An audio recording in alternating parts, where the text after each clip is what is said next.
संतों की जय, बोलो श्री रावाली मैया की जय, बोलिए शंकर भगवान की जय।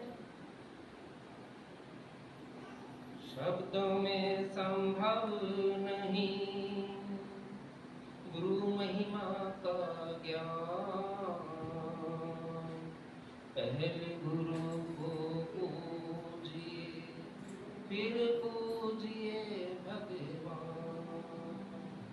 सबसे प्रथम स्थान गुरु का बताया गया है। जो अपने गुरु का नाम सेवन करके अन्य कोई भी कार्य करते हैं वे कार्य सफल हो जाते हैं। बोलिए गुरुदेव भगवान की जय। आज की कथा गुरुदेव महाराज की सुनाई हुई। थोड़ा सा वर्णन गायों का करेंगे क्योंकि गुरु जी महाराज की गौशाला भी है। आप सभी सनातन धर्म से जुड़े हुए हैं, तो सनातन धर्म में जो हमारी गौ माता है वो प्रत्यक्ष में, जब गौ माता की उत्पत्ति हुई थी तो समुद्र मंथन से कामधेनु के रूप में गौ माता की उत्पत्ति हुई थी। क्योंकि ये बड़ा ही दुर्लभ, ऐसा हमारे जो भगवान ने हमारे को ये अमूल्य रतन और गौ माता के रूप में हमारे को ये भेंट दी है, ये बड़ी ही अमूल्य है। क्योंकि जब पहले संसार में कुछ इस प्रकार का खाने का नहीं होता था तो गौ माता ने ही अब सब भक्तों को दूध देकर, घी दूध मक्खन से इन मनुष्य जाति को जीवन दान दिया था। आज संसार में सभी भौतिक साधन जुट गए हैं तो गौ माता की थोड़ा पीछे कर दिया, उनको अनदेखा कर दिया। आज वो इधर उधर विचरती हैं, उनके बारे में कोई नहीं सोचता है। और यहाँ तक लाने में, इस सुख संपत्ति का साधन, भौतिक साधन तक लाने में हमारे विश्व के अंदर जो गौ माता का हाथ है वो किसी और चीज का नहीं है। क्योंकि गौ माता की वजह से आज हम इस संसार में हैं। तो गौ माता की जब उत्पत्ति हुई समुद्र मंथन से तो सभी देवताओं ने उनको नमन किया। गौ माता, आप संसार का कल्याण करने वाली हो, ये संसार आपके द्वारा चला जाएगा और जो भी दूध दही से मक्खन से तुम्हारा भोग लगाएगा और अपने आप खाकर जिंदा रहेगा, तुम इस संसार को चलाने वाली हो। हमारे को भी अपने शरीर के अंदर स्थान दो, क्योंकि जो इस संसार को चलाने वाला कौन होता है? भगवान होता है ना। तो जब भगवान होता है तो गौ माता का माँ का दर्जा दिया गया, वो भी भगवान से कम नहीं है। क्योंकि उस गौ माता ने हमारी भूख शांत करके हमारा जीवन आगे बढ़ाया है। तो देवी देवताओं ने भी गौ माता के सामने हाथ जोड़कर समझ से उनसे पूछा, माँ अपने शरीर के अंदर हम सभी को स्थान दे। सभी देवताओं ने गौ माता के अंदर स्थान ले लिया अपना अपना। कहते हैं ना, गौ माता के अंदर सभी देवता का निवास होता है, इसीलिए तो वो पवित्र है। लेकिन एक स्थान बच गया था और माता लक्ष्मी इस स्थान से रह गए थे। जब सभी स्थान भर गए, माता लक्ष्मी सबसे बाद में आई गौ माता के पास और कहने लगी, माँ आपने सबके ऊपर उपकार कर दिया है, आप इस संसार को चलाने वाली हो और सभी देवताओं को अपने शरीर में आपने स्थान दे दिया है और मुझे कहीं भी स्थान नहीं दिया है, मुझे भी स्थान दो अपने शरीर में। गौ माता ये सुनकर कहती है, मेरे पूरे शरीर में सभी देवता का निवास हो गया है। मेरा कोई भी शरीर, कोई भी अंग बिना किसी देवता के नहीं है, उसके अंदर सभी देवता का निवास है। एक मेरा गोबर है जिसके अंदर कोई देवता और कोई देवी नहीं विराजमान है। तो माता लक्ष्मी को अपने गोबर में स्थान दिया है गौ माता ने। बोली गौ माता। आज भी देखिए दिवाली पे, किसी तीज त्योहार पे या पुराने समय में गाय के गोबर से लिपा जाता है। गोवर्धन की पूजा गाय के गोबर से होती है। सिर्फ गाय का गोबर एक ऐसा है जो देवी देवता के स्थान पर चलता है और उससे दीवे बनाए जाते हैं, उनका जगह जगह पर उपयोग किया जाता है। किस लिए? अगर हम गाय के गोबर से लीप कर भगवान की स्थापना करते हैं तो वहां पर लक्ष्मी अपने आप विराजमान हो जाती है। और जहाँ पे लक्ष्मी आ जाती है वहां पे क्या होता है? धन धान्य से भर जाते हैं, खुशियां आ जाती हैं। तो देखिए कितना बड़ा भाव गौ माता का था, जिसने अपने गोबर में स्थान देकर माता लक्ष्मी को भी धन्य कर दिया। और माता लक्ष्मी आज भी उनकी शुक्रगुजार है कि इस माँ ने मेरे ऊपर भी उपकार किया, सभी देवता के ऊपर उपकार किया तो मेरे ऊपर भी किया। बोलिए गौ माता की जय, बोलिए सच्चे दरबार की जय। तो भक्तों, इसी प्रकार जो भी संतान होती है इन माता बहनों को, जो भी परिवार में संतान होती है, सब संतान ये सोचती हैं, माता पिता ये सोचते हैं कि ये बड़े होकर हमारी रक्षा करेंगे, हमारा जब हम बुजुर्ग हो जाएंगे हमारी ये संतान सेवा करेगी। सुना है ना सबने, इसी हाथ से तो बच्चों को पालते हो। अगर जब हम बूढ़े हो जाएंगे ना तो क्या करेंगे, ये बच्चे हमारी सेवा करेंगे, सब सोचते हैं ना ऐसे। लेकिन एक ऐसा होता है, जो साधु संत होते हैं ना, जो साधु संत और महात्माओं की संतान होती है, वो कभी ये नहीं सोचते जब हम बूढ़े हो जाएं तो ये हमारी सेवा करें। उनका जन्म जो होता है ना, इस संसार को चलाने के लिए होता है, क्योंकि जो महात्मा की संतान होती है ना, वो महात्मा की नहीं होती है। ठीक उसी प्रकार से वृक्ष अपना फल कभी नहीं खा सकता है, नदी अपना जल स्वयं नहीं पी सकती है। तो इसी प्रकार से जब कोई भी चीज ये अपनी चीज नहीं ले सकती, इसी प्रकार से महात्मा की जो संतान होती है, ये महात्मा के लिए नहीं होती है, ये संसार के लिए होते हैं। अपने गुरु के जो कार्य बचे हुए हैं, धर्म के कार्य बचे हुए हैं, उनको पूर्ण करने के लिए शक्ति से शक्ति का जन्म किया जाता है। तब जाकर ये महात्मा की संतान नहीं, ये संसार के चलाने वाले और संसार को ज्ञान देने वाले बन जाते हैं। बोलिए गुरुदेव भगवान की जय, बोलिए सच्चे दरबार की जय। जो लोग आजकल बहुत सारे लोग हैं, बड़ी विचित्र बात भी है, मैं भी देखता हूँ, मेरे से भी पूछते हैं, क्योंकि आश्रम में रहता हूँ तो मुझसे भी पूछते हैं। आजकल लोगों को ऐसे गुरु चाहिए जिसके आश्रम में कमरे में एसी लगे हो, उस आश्रम के अंदर गाड़ियां खड़ी हो, भौतिक सुख सुविधा सारी हो, उनको गुरु बनाने में उनको बड़ा आनंद आता है।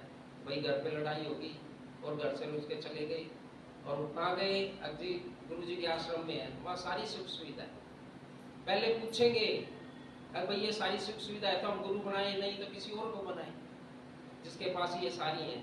और पहले गुरु कैसे बनते थे, जो सुबह 5 बजे 4 बजे तुम्हें उठाते थे, स्नान करने के लिए बोलते थे, दोनों समय पूजा पाठ करने के लिए बोलते थे, और जो गुरु की आज्ञा का पालन किया जाता था उसी को गुरु कहते थे। लेकिन आज शिष्य, ऐसा रिश्ता बदल गया है कलयुग में। आज शिष्य बोलता है मुझे ऐसा गुरु नहीं, ऐसा गुरु चाहिए जो मेरे हिसाब से चले, और गुरु कहता है जो शिष्य गुरु के हिसाब से चलेगा वही तरक्की करेगा। बोलिए गुरुदेव भगवान की जय, बोलिए सच्चे दरबार की जय। ऐसे गुरु की खोज मत करना जिसके पास सारी सुख सुविधाएं हैं। अपने गुरु में सच्चाई जरूर देखना, उसके नियम थोड़े करने हो सकते हैं, क्योंकि जब तुम्हारा शरीर और तुम लोग परिश्रम करोगे तो ये भगवान मिलेंगे, आराम से नहीं मिलेंगे। ये नहीं है कि आप कोई पूजा पाठ ना करे, कोई गुरु का नाम सिमरन ना करे और भगवान मिल जाए, ऐसी कोई चीज नहीं है। तो जो गुरु के बनाए गए नियम है उन पर चलकर आप कर सकते हैं। तो आइए छोटे से भजन के द्वारा देखिए, गुरु जी महाराज ने बहुत अच्छे से संवारा है। जितने भी हम पुण्य के कार्य करते हैं या बुरे कार्य करते हैं, उन सब का हिसाब माता रानी के पास है, भगवान के पास है। जिस हिसाब से हम कार्य करते हैं उसी हिसाब से हमें जन्म मिलता है। जानते हैं ना सभी, जानते हैं कि नहीं, बोलो या सो गए हैं? जिस प्रकार से हम कार्य करते हैं, अच्छे कार्य करते हैं तो अच्छे कुल में उत्पन्न होते हैं, प्रेम पूर्वक भक्ति करते हैं तो किसी महात्मा साधु की संतान बन जाते हैं, और बुरे कार्य करते हैं तो एक हम बुरी योनि में चले जाते हैं, बुरे घर के व्यक्ति के उसमें जन्म ले लेते हैं। कोई हमारा स्वर्ग और नरक कहलाता है। इसी धरती पर सभी स्वर्ग और नरक है, हमारे जन्म के हिसाब से, हमारे कर्मों के हिसाब से। क्योंकि कुछ भी हो जाए, आप आगे से कितना ही साफ बन लेना, लेकिन ये प्रभु, ये मैया रानी, ये भोले बाबा सब जानते हैं आप किस प्रकार के कार्य करते हैं। आप इनसे कभी भी नहीं छुपा सकते। आपका जन्म भी इसी के हिसाब से करेंगे, आपको यातनाएं भी उतनी देंगे और सुख भी उतना ही आपके कर्मों के हिसाब से देंगे। प्यारे, अभी भी समय है, अच्छे कार्य करके, गुरु का ध्यान करके और गुरु का जो बताया मार्ग है उस पर चलकर अपने इन सभी जीवन मृत्यु के चक्कर से छूट जाते हैं। छूट जाते हैं कि नहीं? अपने गुरु का नाम लेने से, अपने गुरु का नाम सुमरने से, क्योंकि वो भगवान से अरदास लगा देते हैं, अब ये मेरा बड़ा प्यारा बच्चा है, इस पर दया करना, रहम करना, क्योंकि एक और सपोर्ट आपको मिल जाती है। तो गुरु की सपोर्ट बहुत ही जरूरी है। बोलिए गुरुदेव भगवान की जय, बोलो सच्चे दरबार की जय। गुरु जी महाराज कहते हैं आजकल हमें किसी से द्वेष हो जाता है, उसके बारे में हम द्वेष रख लेते हैं, उसको सोचते हैं कि इस भाई का अहित होना चाहिए, इसका नुकसान होना चाहिए, तभी मुझे अच्छा लगेगा। ये सोचने का कार्य है मेरी बहन, मेरे भाई, आपका नहीं है। ये सोचने का कार्य है इसका है। अगर किसी ने कुछ गलत किया है उसके ऊपर छोड़ दो, किसी ने बुरे कर्म किए हैं उसके ऊपर ही छोड़ दो। आप कोई नहीं हो किसी से बदला लेने के लिए कि आप उससे स्वयं बदला लें। अगर आप बदला ले लेंगे वो तो बुरा है ही, आप भी बुरा हो जाओ। बुरा बनना है कि अच्छा बनना है? कैसा बनना है? अच्छे कर्म करने हैं ना, तो अच्छी अच्छी बातें सोचो और अच्छे कार्य करो, तो आपको सब अच्छे लोग मिलेंगे, बुरे लोगों से दूरियां अपने आप हो जाएगी। बोलिए गुरुदेव भगवान। गुरु जी महाराज कहते हैं तुम्हें मार कर क्यों बिगाड़े धर्म, तुम्हें मार कर क्यों बिगाड़े धर्म, तुम्हें मार देंगे तुम्हारे कर्म, तुम्हें मार देंगे तुम्हारे कर्म। इंसान जब भी मरता अपने कर्मों से मरता है और किसी चीज से नहीं मरता। जो उसके कर्म है वही उसे मार देंगे और वही उसे बचा लेंगे। तुम्हें मार गए क्यों बिगाड़े कर्म, तुम्हें मार देंगे तुम्हारे कर्म, तुम्हें मार देंगे तुम्हारे कर्म। अर्पण है जीवन चरण में तुम्हारे, अर्पण है जीवन चरण में तुम्हारे। हम है गुरु जी हमारे, हम है तुम्हारे गुरु जी हमारे। ये सारी दुनिया है, ये सारी दुनिया है एक भरम, तुम्हें मार देंगे तुम्हारे कर्म, तुम्हें मार देंगे तुम्हारे कर्म, तुम्हें मार देंगे बिगाड़े धर्म, तुम्हें मार देंगे। हम किसी को मार लेंगे तो हमारा भी कर्म हो जाएगा, हमारा कर्म बनेगा नहीं, बिगड़ जाएगा। मार कर क्यों बिगाड़े कर्म, क्रोध की अग्नि तुझे खाक कर दे, क्रोध की अग्नि तुझे खाक कर दे। तेरी जिंदगी को बना रख दे, तेरी जिंदगी को बना रख दे। करेगा न कोई, करेगा न कोई तुझे पे रहम, तुझे मार देंगे तुम्हारे कर्म, तुम्हें मार देंगे तुम्हारे कर्म, तुम्हें मार कर क्यों बिगाड़े धर्म, तुम्हें मार कर क्यों बिगाड़े धर्म, तुम्हें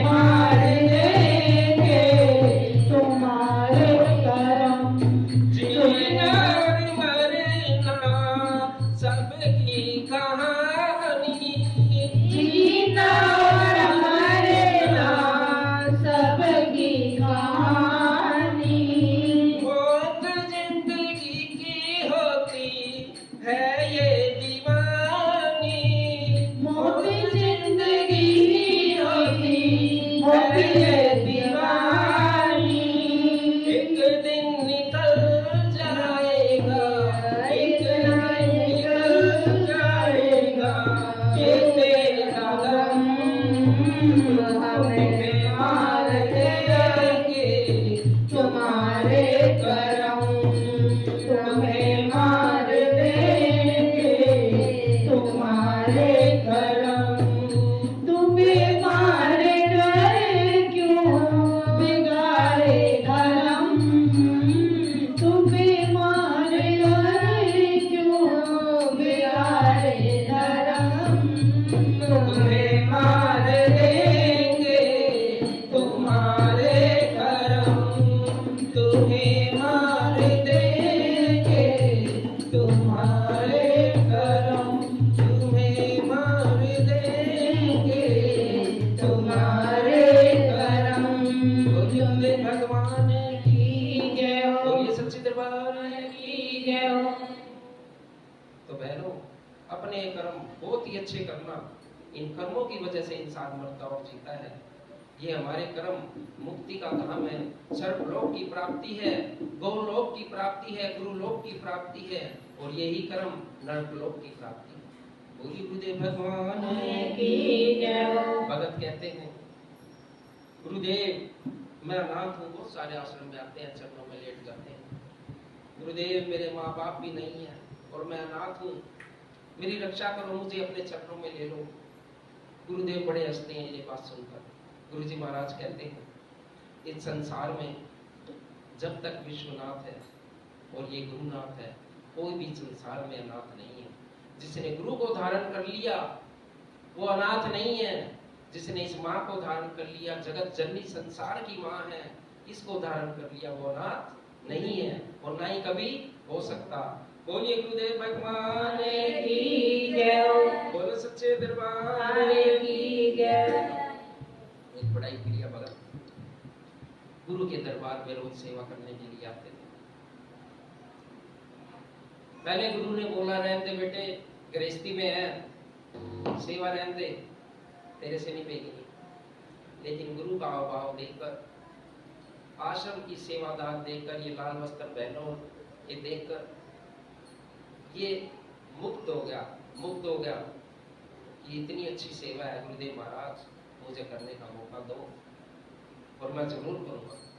गुरु जी ने सोचा, चल भाई ठीक है, नादान है, कोई नहीं, कर लेगा। रोज आने लगा, गुरु के साथ सेवा करवाने लगा, मंदिर की साफ सफाई, भगवान भोले बाबा का स्नान, रोज जल भर के रखना, दोनों टाइम की सेवा करने लगे।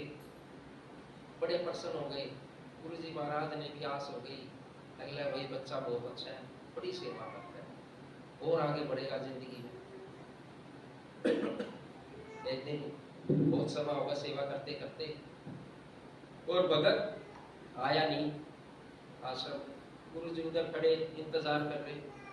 अब भाई सेवादार था, भगत है, आया नहीं, अकेला सेवा तो होगी नहीं, वो बहुत दिन से करवा रहा है। ऐसे देखा बहुत समय बीत गया, 5-7 दिन हो गए, चेले का कुछ नहीं पता कहाँ गया कहाँ नहीं गया। गुरुजी महाराज बैठे बेचारे गद्दी के आश्रम में देख रहे हैं, अब भाई कहाँ चला गया, कोई अता पता नहीं उसका। बोलिए गुरुदेव भगवान, गुरुदेव भगवान की। पता नहीं सेवादार का, गुरुजी के भगत का, गुरुजी के चेले का कोई नहीं पता। 10 दिन हो गए, गुरुजी इंतजार करते रहे। गुरुजी ने सोचा, चल जाके देखता हूँ, रोज आता था इतने दिन से सेवा करने मंदिर की, मेरी भी करता था, जाके तो देखता हूँ क्या बात है। गुरुदेव ने मैसेज भेजा, एक अपना भगत भेजा, जा बेटे पूछ क्या। बोल दिया उसको, गुरुजी को कह देना कोई बात नहीं, मैं कल आऊंगा आश्रम में और गुरुजी से मिल लूंगा। आता पता कुछ नहीं दिया, फिर नहीं आया। गुरुजी ने सोचा पता नहीं भाई क्या बात होगी, मैसेज भी भेज दिया, चेला भी भेज दिया, एक और सेवादार भी भेज दिया, और भगत आया ही नहीं, भगत नहीं आया। गुरुजी ने सोचा चलो मैं पूछता हूँ जाके, मेरा भी कुछ फर्ज बनता है, मेरा बच्चा है, मेरा प्यारा है, सेवादार है, इस माँ का बच्चा है, मेरा भी फर्ज बनता है। चले गया, घर खातिरदारी करी, खूब बिठाया। हाँ बेटे बता क्या दिक्कत होगी, सेवा पे एक तमाना छोड़ दिया, कोई अता पता कुछ भी नहीं दिया। गुरुजी महाराज बहुत सेवा करी, बड़ा आनंद आया। पर आपके आश्रम में गुरुजी बहुत सारे भगत आते हैं, एक ने मेरे को डांट दिया, फिर मेरा मन नहीं किया। क्या नहीं किया? मन नहीं किया। अरे मूर्ख बंदे, इस माता रानी की तू सेवा कर रहा है और इस गुरु की सेवा कर रहा है। तेरा कोई अच्छा कर्म है जो तू कर रहा है, ये तेरा बिगड़ा कर्म है जो वो इंसान तेरे को अपनी रास्ता से भटका रहा है और तू पीछे जा रहा है। इसको कहते हैं कर्म। कर्म गुरुजी महाराज ने अपना अच्छा किया, माँ ने अपना अच्छा किया, लेकिन वो इंसान अपना कर्म खुद बिगाड़ रहा है दूसरे की बात में आके। और गुरुजी इतने चिंतित, अब जो इसने 1 साल 2 साल सेवा की है इसका फल खराब हो जाएगा, फिर उसको समझा रहे हैं अब नहीं बेटे गलत बात है, किसी की बात नहीं सुननी। जब तूने सेवा करी थी, जब किसी की बात नहीं सुनी, बहुत आदमियों ने डांटा होगा, बहुत आदमी ने तुझे कहा होगा अच्छा बुरा, अब मत जाना उधर, लेकिन अब तूने इतनी सेवा कर ली है, भगवान के चरणों में अपनी जगह बना ली है, गुरु के हृदय में अपनी जगह बना ली है। अब तू किसी तीसरे व्यक्ति की बात सुनकर, आश्रम में तो हजारों आदमी आते हैं, किसी ने उसको कुछ कह दिया वो घर पे बैठ जाए, वो कैसी बात है? अच्छी बात है कि बुरी? कैसी बात है? उसमें गुरु का क्या दोष है? उसमें इस माँ का क्या दोष है? कोई दोष नहीं ना। उसका दोष किस चीज का है? उसके कर्मों का दोष है मेरी बहन, उसका कर्म खराब हो गया। जब कर्म खराब होता है ना तो ऐसी स्थिति हो जाती है कि किसी का अन्य पर्सन से कहने से भी सेवा से विमुक्त हो जाता है, सेवा को छोड़ देता है, इस भगवान को छोड़ देता है, गुरु को छोड़ देता है। तो प्यारे ऐसा मत करना, कभी किसी की बात में आकर इस माँ को मत छोड़ना। ये संसार की माँ है, ये गुरु संसार के हैं, इनको मत छोड़ना, तुम्हारे जीवन का कल्याण यही करेंगे। बोलिए गुरुदेव भगवान, बोलो सच्चे दरबार की जय।